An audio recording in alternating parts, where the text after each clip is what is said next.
mais j'avais vu moi de fait moko na zalaki na mboka ya Congo mais navana na Congo te na zalaka na Angola awa mais Dieu m'a révélé subitement na kati ya mutuka mais par la prophétie mutuka symbolique pays via mutu pa mamebele mais na kati ya mutuka ngo tozalaki batu ya ebele penza mbala moko guerre ya makasi zalaki touré par les rebelles subitement na kati ya mutuka wana mutu moko te ase sauvaki mais ngai nde kamusaki nga ezali donc unique mutu abimaki na biloko na ye ezalaki nga Congo c'est un pays béni de Dieu c'est-à-dire béni matériel béni aussi spirituellement donc on a ko lobezaka ke Congolais ko profiter te na ba agressif o ils ont manifesté parce que nous sommes menacés par les ennemis mais baza ebele. Pourquoi? Parce que ça fait déjà un mois et demi, Dieu m'a révélé, il mange, il y a président, il y a Nabiso, Fatih Beton. Oui. Na mona ki aso bunda bitumba moko, mais par des acteurs. Na kotanga ba paye ngote. Donc, na bitumba wana nzamba otali sangai, azana ker moko ya kolinga mboka na ye. Et aujourd'hui, batebele ba benga Fatih Beton, peut-être il mange ya papa na ye, il mange ya Kabila, oh ya kufa papa, ya papa, il mange ya incarnation ya Mobutu, non. Mais dans cette vision-là, dans cette vision-là, Dieu m'a révélé Fatih, président ya Congo, qui Tshisekedi, c'est-à-dire aza il mange ya yemoko. De souci na ye, aza na posa Congo te kamati. Donc, okanga na koloba na mokonzi ya mboka, openzamba bisanga sikoyo ko se décourager te. Quelque soit bako finga yo, bakabela au pouvoir, en réalité, c'est l'Éternel qui sonde les cœurs des reins de chacun. Pour n'a noter un tel, nous amenons Mutasimbaki. En plus, toute autorité vient de Dieu. Le pouvoir que on zamba pesa yo, nzambe mutakona yo. Mais côté ngamate, je crois nalandaka penza ba TV mingité par rapport à musala o kola pesanga. Mais un jour nalandaka image moko ba chef coutumier ba sangani, bazo pesa ye ba pouvoir moko koyo soki likambo elinge salama simba oyo bela oyo. Bongo sikoyo ba makambo e salamaki na lieu secret. Sikoyo ba pouvoir mo seleki te. Voilà. Donc parce que c'est un esprit ya sacrifice ya kotangisa makila. Ndeko na nga Toms Mopanzi Sango ovandaka na RDC. Ngano pito ovandaka na RDC. Ba makambo ya bakuluna oyo kala tono bango na ba série. Okomona ngo mona oh asumba nganda. O katakata ya mona. C'est-à-dire ba série ya ba kangana chine dia wana. Mais aujourd'hui, et comment, c'est-à-dire, et tika la pendant 15 ans, Kuluna assassinaka, Kuluna abomaka. Or que ça déjà spirituel, sikoyo, et ça devoir ya biso ba serviteur de Dieu, to bimana makambo tout ça nango oyo ya mabe, oyo zo permettre nzambe age. Au moins comment na koloba, izaka makambo zaka RDCT. Même dans le monde entier, il y a les autorités, oyo peut-être va se confier beaucoup plus dans la serviteur, va sala ba Congo. Ok, yangote. Congo, il faut se référer dans 1 roi chapitre 22, dans le premier verset, au qui na 13, na C. Au Congo, il avait un roi, au na Congo ya Akab. Mais Akab, azalaka beaucoup plus basé na ba prophète Abal. C'est-à-dire, un message voilà aujourd'hui, il y a plusieurs récepteurs de Dieu congolais. Se corrompt Amina Bango. Donc, message à Malam ou peut-être c'est pas président, on peut s'en goûter. Donc, il y a un message, il y a intérêt, il y a flatterie. Le président Nabiso, il y a RDC. On se confie beaucoup plus na ba sala ba kombote. Salaka est fort. Il y a des serviteurs de Dieu simples. Oba priaga même na ba montagne. Ozomonango parce que et comme il a pas Michel, tous les prophètes à Baal ba comme ko corrompre. Ozomona ba lingi pe na ye Michel. OK, Michel zala ki na parence moko te ba ko considérer. Mais zala ki na maudit. Ko zala ki est sur un lobby vérité payée. Ozomonango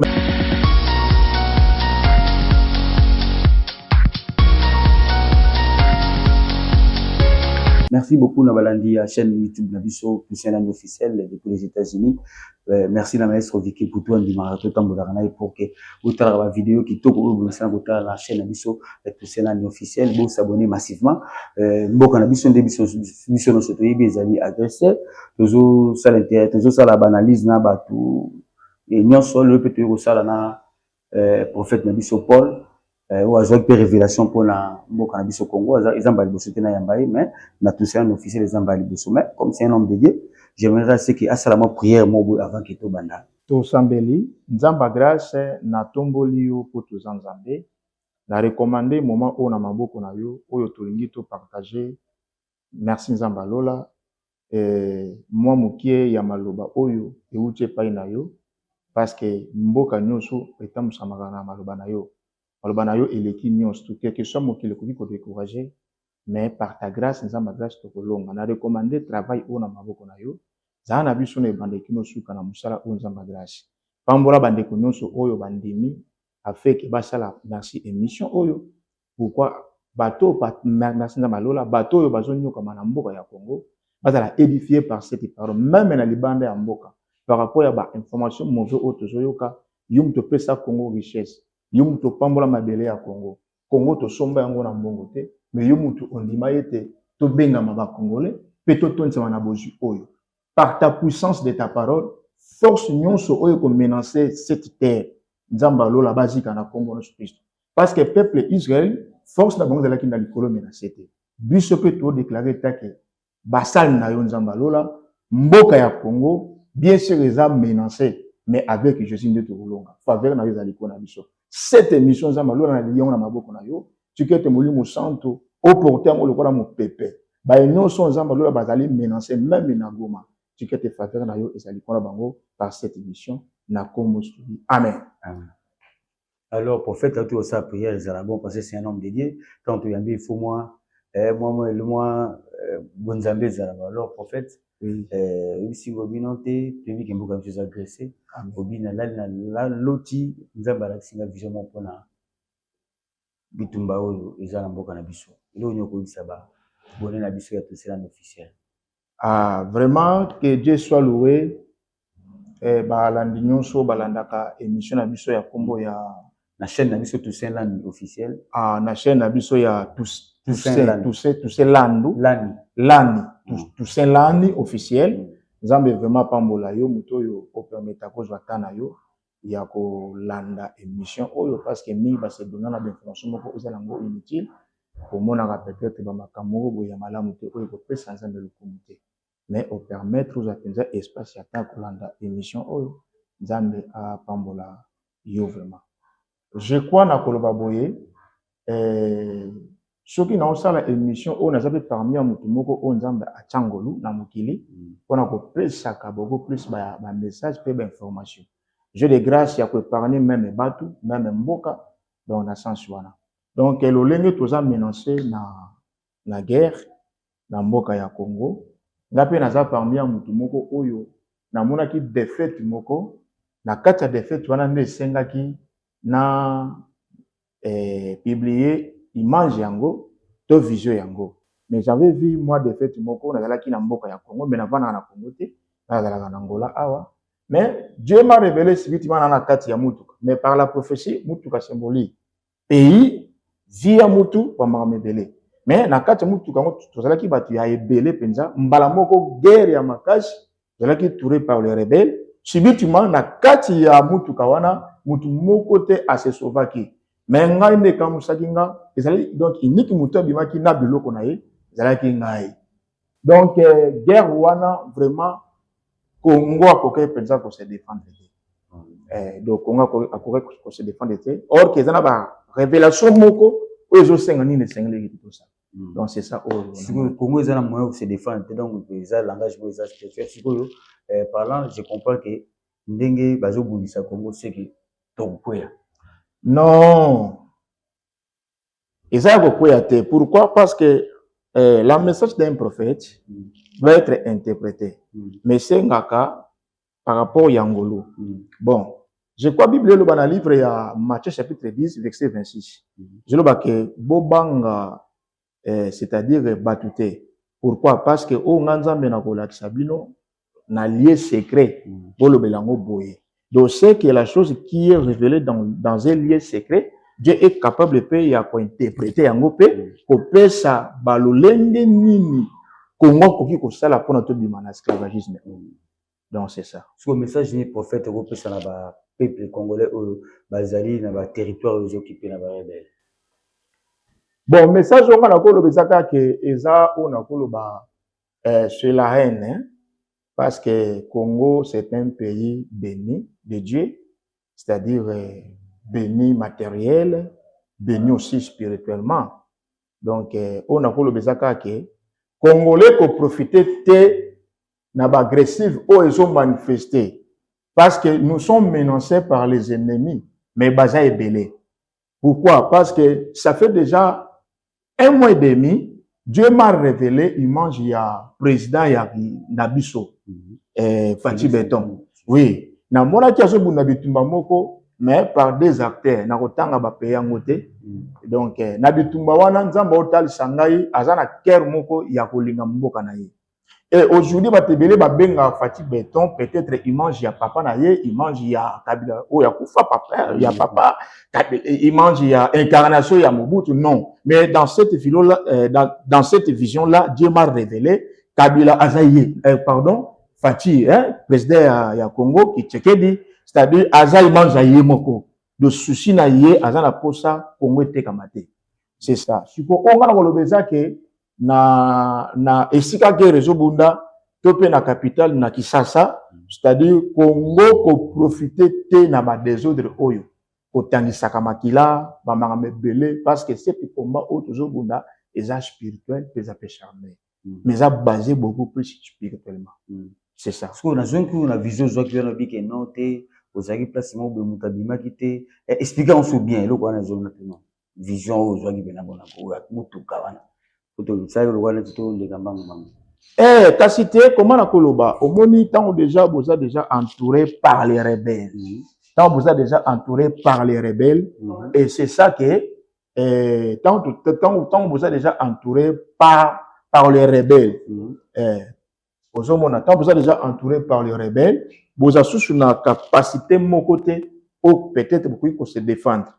Et dans cette vision-là, Dieu m'a montré, et ça m'a Congolais, fois ça là, à partir déjà, il y a au sommet, c'est-à-dire notre président, les ministres, les députés, c'est-à-dire surtout nous les serviteurs de Dieu, parce que le monde a été dirigé par les prophètes, par les hommes de Dieu. Il faut basani. Au lobby, il faut basala. On de Dieu basala, le président, il va dans le président, il va dans le député, il faut basala. Bon, nous les serviteurs de Dieu, nous dépendons dans la Bible. C'est ça. Parce qu'au commencement, le monde a été dirigé par les serviteurs de Dieu. C'est-à-dire, tous les rois, avant de faire quelque chose, il faut de consulter les serviteurs de Dieu. Mais aujourd'hui, il y a plusieurs des autorités, avant ça, peut-être, à se confier na batu moko boye oyo komona soka te ha na maboko na ye moto epele donc soka simi na miribo eloko dini donc pana yende bo nzambe ezande ngwana et de deux kosangisaka ba religion moko oyo nzamba zate donc il y a des religions nzamba zate oui ça ezali parce que en réalité na révélé le moko merci Saint-Esprit en réalité nous les Congolais ou les Africains to vivra ka souffrance moko morale. Parce que chez les Blancs, vivra la souffrance spirituelle. N'a pas exemple souffrance morale. C'est-à-dire, déjà, il y a après l'indépendance, aujourd'hui, c'est-à-dire, pour la lia, pour la tanga, pour la bonga, pour la bala, et la passe. Au moment où, diable a profité de la souffrance morale. Or que, tant qu'on vivre la souffrance morale, il y a un autre côté peut-être au la mafia au salaire peut-être ya mukie mais au lingo collaborer na mutu moko o yazana intérêt moko pona détruire bino mboka osomonango et tant ba ko peso sikoyo ba condition wana yo po ba mi ko teka mboka kombe ya ba makila oyo etangi lelo tole la peut-être kulune sila Ozomona. Mais en réalité, ils ont souffrance moko spirituelle. Oyo, biso moko ba Congolais pour provoquer yango. Ozomona ngo. Donc, ebele batangisa bamakila, basala bamabe ebele, sikoyo, tala. Dieu souverain, Bible loba, les yeux de l'Éternel sont dans tout lieu pour observer les méchants et les justes. C'est-à-dire, bamakila tangue tangaka, bamabe tangue salamaka, les sika sikoyo, comme la souffrance spirituelle. Alors, il y a aussi des pasteurs qui sont parmi les conseillers spirituels. Pour ne pas citer leur nom, ils disent. Non! Au moni, comment la goloba? Isaka, Makambo, Isaka, RDCT. Même dans le monde entier, il y a des autorités. Oyo, peut-être, bah, se confier beaucoup plus dans la serviteur, bah, ça là, bah, Congo. Ok, yangote. Congo, il faut, bah, se référer dans 1 roi chapitre 22, dans le premier verset, au qui na 13, na C. Au Congo, il avait un roi, au na Congo, il y a Akab. Mais Akab, Azalaka, beaucoup plus basé, na ba prophète Abal. C'est-à-dire, bah, pesa ba message, oyo, c'est Pélissaye. Voilà, aujourd'hui, il y a plusieurs récepteurs de Dieu congolais. Oyo, bah, c'est corrompant Amina Bango. Donc, message à Malamu, peut-être, c'est pas président, on peut s'engoter. Donc, il y a un message, il y a intérêt, il y a flatterie. Et voilà la conséquence. Oyo, ma besoin kokota. Parce que monde, pour nous la sauver, il faut accepter de Dieu, va révéler là, où ils allaient véritable message. Mais comment expliquer, bah, serviteur, bah, au Kanakate, bah, Mbokela, Nyonso, tout à l'heure, aussi la prière, c'est que nous sommes bénis spirituellement. Oui, nous sommes bénis spirituellement. Donc, pour contenir bénédiction spirituelle, dans ce sens que nos pasteurs, bah, au Kanakate, entre Bango, tout le monde a un comme normal à les réseaux sociaux. Est-ce que nous avons fait un bon comment réagir à vidéo, bah, serviteur et des beaux unités? Tous les ministères de Dieu, Christ a péché, accepté de Dieu pour l'édification encore de Christ. Quand est-ce que nous avons Kanakate, toujours l'année? Bongo, grandeur, non. Ce qu'on a dit, serviteur de Dieu, parce que seulement le but, la vie ou la mort sont au pouvoir de la bouche. La mission on Christ a péché, il y a annoncer bonne nouvelle, et il y a édifier, et il y a bikisa. Mais quand est-ce que ton serviteur de Dieu, dans ta bouche, mauvaise langage, je bima. Donc, c'est que, aux porté autre esprit, y a embêté. Et à un moment, les locaux, ming, ba kangi, ba TV, les locaux, ming, ba sali, ba combo, mingi, baza, naka, y a ba prophète, y a bal, ou ba se corrompre, ma vie. Parce que you attaque les serviteurs de Dieu, prophète Paul, nous avons bon na mboka dans l'Angola. Ceux qui ont un chef de l'État, tu as un chef de l'État. Et là, nous connaissons par rapport à tout ce qui se passe dans l'Est. Bon, au Kangana Golobana, Mokonzi Mboka, Open Zamba, Sanga, Suko, se décourager, quel que soit votre finga yo, Bakabela au pouvoir, en réalité, c'est l'Éternel qui sonde les cœurs des reins de chacun. Pour n'a noter un tel, Nzamenum Kasimbaki.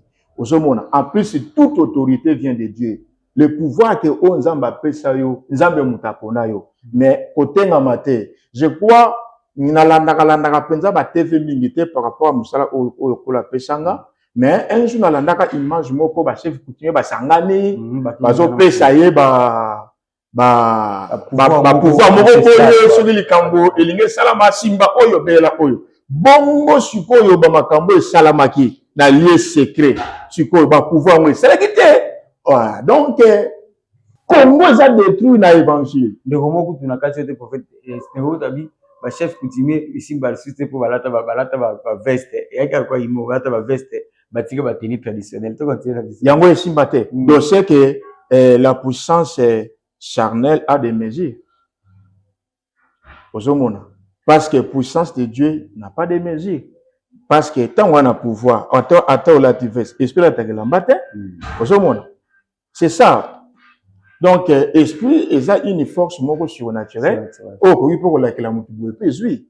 En réalité, quand vous avez des bonnes choses à vous transmettre, tu as intention te bate belé ba raté même ba faveur et pas ba kondi parce que OK na likambo no tia intention ine na ke okuta na mokonzi boye na bomaka mbala moko ozomona ngo c'est ça OK soki on a teki esprit wana ya kolongola kiloko sa mbongo même les serviteurs de Dieu au baza corrompu aujourd'hui mingi bala ki na esprit en vie ya omoni lelo grâce wana kei tandis que ah merci Saint-Esprit Je crois le livre, il y a 2 rois, chapitre 6, hein?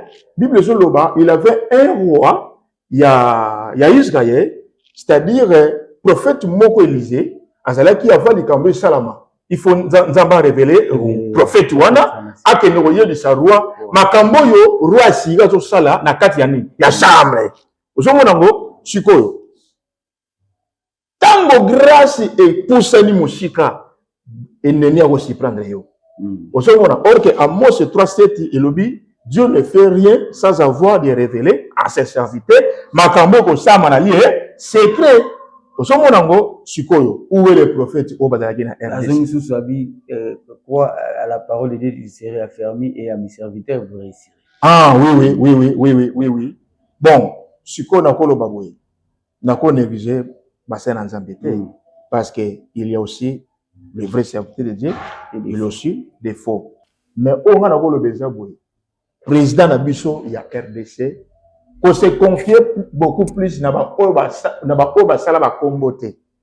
Salaka est fort. Il y a des serviteurs de Dieu simples. On va prier même dans la montagne. Parce que, et comme il a pas Miché, tous les prophètes à Baal, comme ils corrompre. Ok, Miché, c'est là qui n'a pas considéré. Mais c'est là qui n'a maudit. Oui, c'est là qui est sur un lobby, vérité payée. Mais c'est là qui n'a ni appareil, mais roi Andima qui était. Donc, c'est que, dans la minute sur yo, tous les pasteurs au monde qui basé là bas combo, qu'on se confie là bas totalement. Tant qu'à bas au monde qui basé la valeur, il y a des groupes où peut-être au Covid pour nous caper, pour plus pas siéger en boka. Bah bon d'après pour nous. On a la Angola, mais quand est-ce que nous vision il y a RDC. Bande musu abiso zolo ba pasteur lu que se passe pas ko tapali akaye ba maka bongo. Non. Ngai na lo baboye na kota ngula na l'âge de 20 ans, siko otala ngozo mona ngana mandefu ya pembe tout ça. Pourquoi? Parce que na accepta ki tena teka amnanga.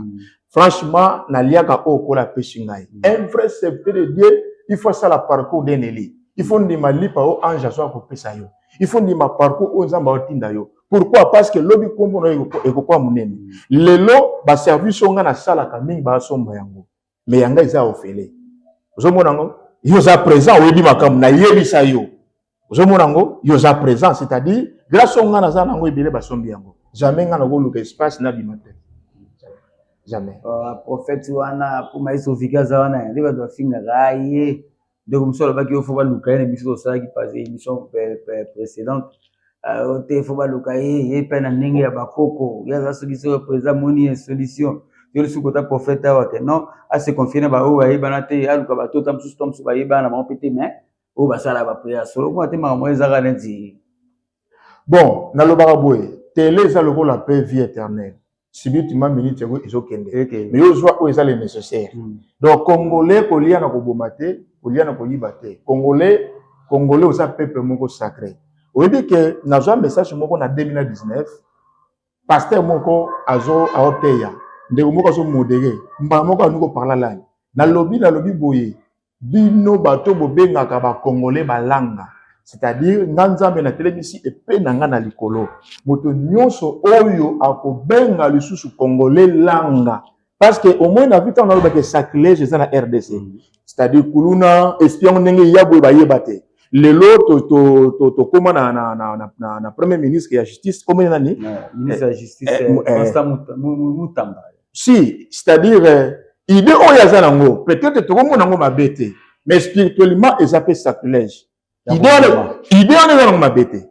Il y a quoi agir dans le sens que Congo est kimia. Il y a ma bête. Mais or que ils ont devoir, il y a biso ma pasteur.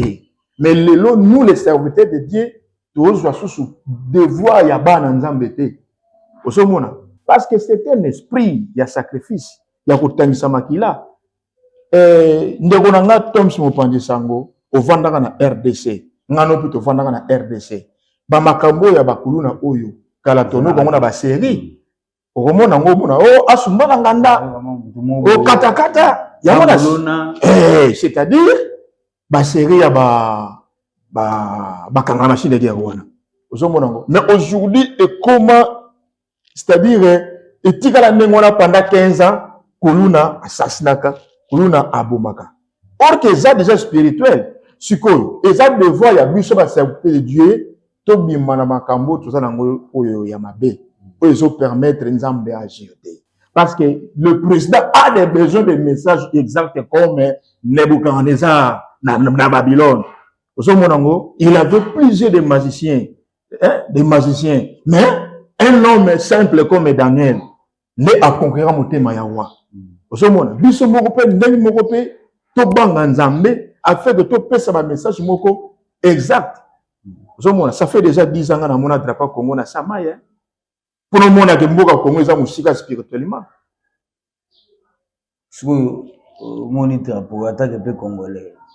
C'est une colonie parce que le colonie on a ko sambela. Il y a des gens qui disent que botika mara prière, ote bana Israël ko tueza muta makuna ana rasa mamba bunda katili le plan mabele. Biso doit trouver to ka makambo ya ko sambela parce que le ba bongo.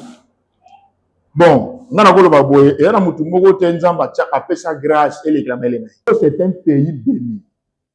Osomona, terre moko sacré. Mais et le but est que nzamba tcha biso pona a piéger biso to kufaka. Non, c'est que tozanga ba principe moko négligé, to pe o ba koko na biso ba kometaka yango ne to sibir yango. Parce que aujourd'hui même le nom de Jésus-Christ est donc ils ont menacé même en RDC, même en Afrique. Donc sacrilège même l'évangile les alliés. Aujourd'hui, dans le nom de Jésus-Christ, en réalité, Christ n'est pas européen. Christ est allié juif. À partir de là, quand le diable a profité, il a conduit sur les cœurs des Congolais, dans le sens que massacre. Et Salamaka, et Salamaka, il y a aussi des pasteurs qui ont un lieu secret, qui collaborent avec l'église. Peu à peu, on va qui c'est quoi ça, il y a des prophéties, il y a des miracles. Quand tu es le prophète aux églises, il y a un peu aux anokaka au sein de la paix, mais au sein de la baninga, au sein de la paix, pas père spirituel, fonctionnaire. Ah non, après ma consacration en 2014, na bima na RDC, na les Nigériens, papa nangai pasteur Mangetabu, na quartier ngana koyela na Selembao. Après consacration, on a zonga Angola na 2014, Nzambe a interdit ngai na zonga susu na ba communauté par rapport à collaborer na ba grâce oyo Nzambe tchakati na biso to lingana raté surtout à Angola d'être évangile na lobo to be yango évangile moko éternel. Oyo ezake ozana yo na mbongo te malade moko grave mais na ndimina landela. Mais aujourd'hui nous les pasteurs to comment donc il y a intérêt. C'est ça. Église, c'est le corps de Christ. Donc, il y a même dans les médias, c'est-à-dire message, je dis que ça plusieurs personnes. Donc, juste maintenant, nous on a battu l'église. C'est la volonté de ça. Merci beaucoup, prophète. Tu as cité la mission déjà de Goumnasuga.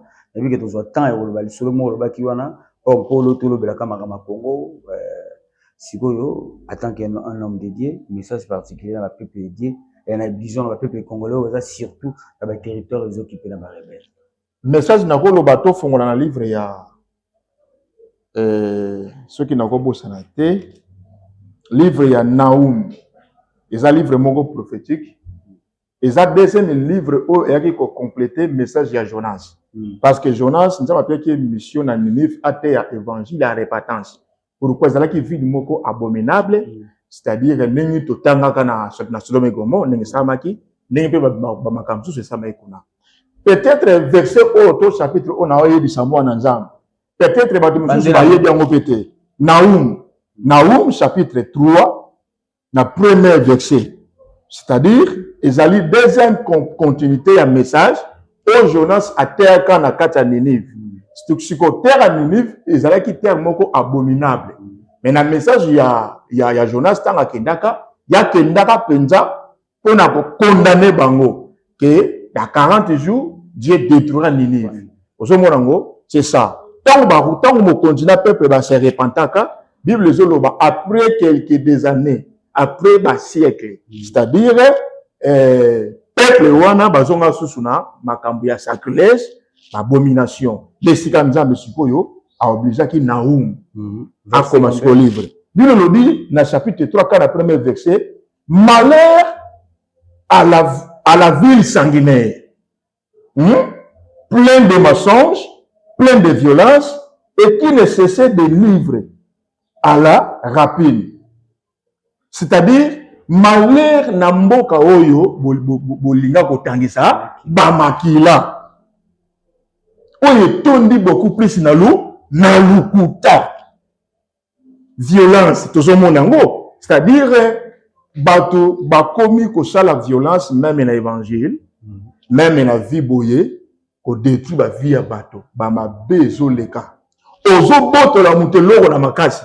Message au peut tant aussi la sous émission concernant mboka na biso toza Angola. Quand toza boye, il reste le ça tozo le sous. Si,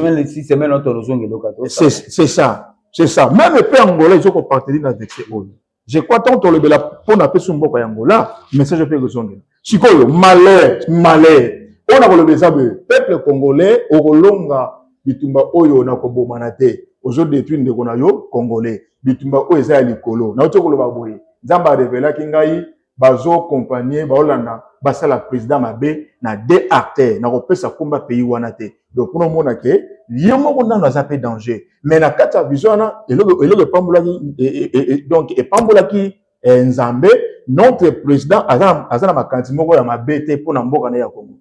Pourquoi? Na kata vision na yemo ko ba ke na za ni incarnation ya papa na ye, ni incarnation ya Kabila le père, ni incarnation ya Mobutu. Aza oya zali. Donc c'est que yo congolais ko sala ndeko no congolais mabete serviteur de Dieu nyos tout zonga na première amour nzambe achaki semence kat na yo afin que obiksa libota. Merci beaucoup prophète. Nabi que semaine aussi déjà comme la soka le vendredi semaine prochaine na bakatikati wana to zo prophète a kaka na ici quand na boulot et vous a bongo na sapu ouais non oui to c'est ko tourner mission na yo message déjà passé bana ba peuple congolais surtout baza na ba territoire occupé bangonde vraiment baza na captivité comme on dit donc et que nzamba ozala ba on moins message siko pour na basali ya nzambe o ya lelo église corps de Christ lelo. Bon pour un message on a ko transmettre na ebi que déjà ba o ya mabe ba vimbani yo pe muto so ko espérer na ministère ko landa ba o ya mabe te. Yo pe muto bengami congolais ko désespérer te pona mboka na yo. To kolonga parce que eza mabele ko nzamba pesa biso. Mais yo ko tambola mabete, ko liana ko yibate. Parce que na malobi ete malheur na mabele ko yo tangisa makila. Pourquoi yo liaka soko tie mutumbeli? Non.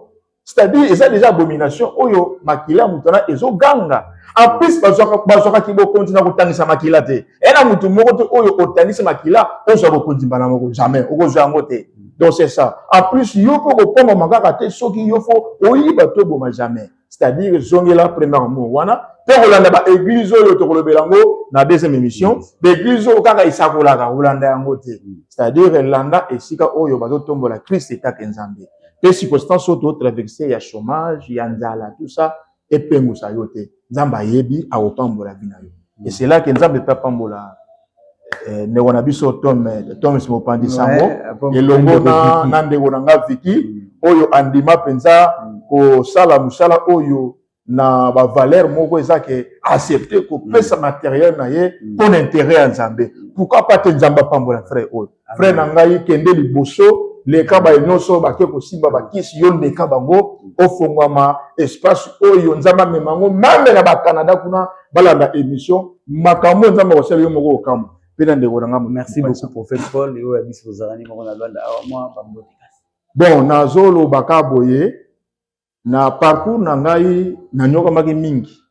C'est-à-dire na beti batebele ba porte mais no baka ke nzamba pambola moto nyonso yo akabela nga mai moto nyonso yo asutena na nzela évangile parcours na ngai nzamba pambola ndeko nyonso tu penza. Mais na bosani te grand frère nanga apporte iliba kona na matadi nzamba pambola yo na bosani te aussi couple Caleb mobali ya ma sœur Cheyenne Royal nzambe a pambola yo pe bandeko nyonso awa ba sœur Rachel wa nzambe vraiment a pambola bino nyonso tuza ana kati ya Rwanda awa vraiment na suki na. Merci beaucoup. La vie que vous ici le prophète Paul ils ont déjà transmis votre nyonso ba ko yango na officiel officiel ngana singa na myoka bo s'abonner massivement.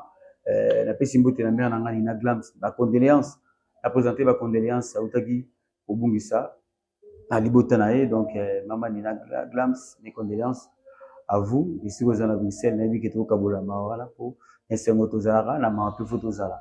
Pour que vous bon donc on appelle Simbote na lanceur et pharmacie lanceur. On appelle Simbote na bana mai na tout bazan États-Unis wala la moni kombe ki manga la moni kimbangu tunanga zara na basi congolaise comme aux États-Unis. La moni Pedro homme de Dieu, on va passer la chaîne à les États-Unis en mode mais tout le monde est dans la vidéo sur on a tout c'est un officiel. Ça un message moko on a retransmettre bon na nzambe mo. Wa olanda ngai. Message o eza hasardé. 2025 est année il y a espoir. Ils a année à récompense, ils a année il y a récupération. Yo moto nyonso oyo peut-être au désespéré na parcours 2025 oyo nzamba zo beta caché na éternité. Yo moto za na poste ya voyage yeba kinzambe déjà bumisi makambo yo année oyo et silo awa en Afrique au voyager. Yo pe moto peut-être au bala na yo eza difficile na famille. Tala zwa nyonso ya mabetika. Kota na manzambe oza libala na kombo nesu masile ba maladi o peut-être yo au santa au kenda na ngona ba hôpital mamebele lobiko yate na yo déclarer c'est-à-dire que la désespéré te nzamba grâce aoka muso 2025 oyo yo moko o témoigner kande nzambe. Merci beaucoup to fils na biso na prophète na biso donc on va s'abonner massivement à tout cela officiel. Amen.